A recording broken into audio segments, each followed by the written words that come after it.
Hello বন্ধুরা, পরিতোষ এগুলো কী নিয়ে বসেছে? তো চলো তোমাদের সাথে আজকে সেই ভিডিওটাই শেয়ার করি, পুরোটাই দেখবে, অবশ্যই তোমাদের ভালো লাগবে। তো আমার মিনি ব্লগগুলো তোমাদের কেমন লাগছে অবশ্যই কমেন্ট করে কিন্তু জানাবে। তো দেখো, পরিতোষ সবজির বীজ এগুলো নিয়ে বসে গেছে। জানো তো, এই বীজগুলো আমরা বাড়ি থেকে নিয়ে এসেছি। এইখানকার বীজগুলো আমাদের ঠিক ভালো লাগে না, আগের বছর লাগিয়েছিল, ঠিক ভালো সবজিগুলো হয়নি। তাই ভেবেছিলাম পুজোতে তো ঘর যাচ্ছি, তখন ওইখান থেকে কিছু কিছু বীজ নিয়ে আসবো। তো তাই করেছি। তো এখন না বুঝতে পারছি না কোনটা কার বীজ, এইটাই তো প্রবলেম হয় বলো, লিখে না রাখলে। তো দেখো, যত সম্ভব পরিদর্শন মনে আছে।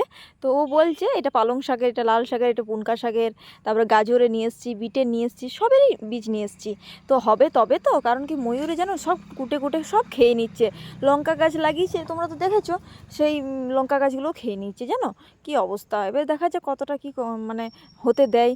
তো ওটাই দেখে নিয়েছি, তারপরে আমরা চলে যাব বাগানে কিছু সবজি মানে বীজগুলো ফেলতে। তো যেহেতু পরিষ্কার করা হয়ে গেছে, বেশি লেট করে লাভ নেই, কারণ কি ঠান্ডা তো পড়ে গেছে। আর পেছনে জানো রসুনগুলো দেখো লাগানো হয়েছে, রসুনগুলো লাগিয়েছিল, সেই ভিডিওটা তো তোমরা দেখেছো। তারপরে জানো কি হয়েছিল, রসুনগুলো আবার উঠি পরে আবার কুড়ে পরে আবার লাগিয়েছিল, হতে পারে লাগানোটা ঠিক হয়নি বা কি, জানি না। পরিতোষ ওইরকম তো করেছিল, আমি মানে ঠিক জানি না কেন ওইরকম করলো। তো দেখো, এটা পালং শাকের বীজ ফেলছে।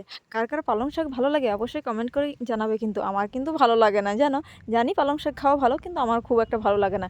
আমার ওই পুনকা শাকটা বেশ ভালো লাগে। শাকের মধ্যে পুঁই শাক, পুনকা শাক এগুলোই ভালো লাগে, পালং শাক ঠিক ভালো লাগে না। আর কারা কারা সবজি লাগিয়েছো এরকম অবশ্যই কমেন্ট করে কিন্তু জানাবে। তো চলো, আমিও এবারে আমারও কিছু কাজ আছে, করি।